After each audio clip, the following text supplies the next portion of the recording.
এয়া ঘৰত বনোৱা কঁঠাল আচাৰ, নহৰু আচাৰ, আম আচাৰ, ভোট জলকীয়া আচাৰ, জলফাই টেঙা আচাৰ, জলফাই মিঠা আচাৰ চব আছে। আজি ভোট জলকীয়া আচাৰ আকৌ বনাবলৈ লৈছোঁ অলপ বেলেগ ধৰণেৰে। গোটাকে ভোট জলকীয়াখিনি 2-3 দিনমান ৰদাই ল'লোঁ। কাটি ৰদালেও হয়, মই আকৌ গোটাকে ৰদাই ল'লোঁ। এতিয়া কাটি লৈছোঁ কেঁচি এখনেৰে।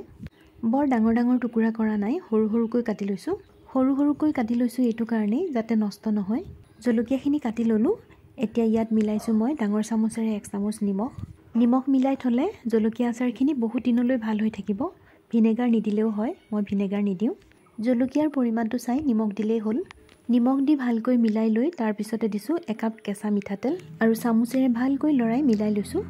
এতিয়া শুকান চিচাৰ বটল এটাত ভৰাই থ'ম আৰু মাজে মাজে ৰদাই থাকিম, বহুত দিনলৈ ভাল হৈ থাকিব।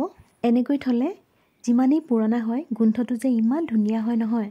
নিমখ দি থোৱাৰ বাবে জলকীয়াখিনি একদম কোমল হৈ যায় আৰু ৰসখিনি তেলৰ লগত মিলি যায়। মোৰ যে গোন্ধটো খুব ভাল লাগে।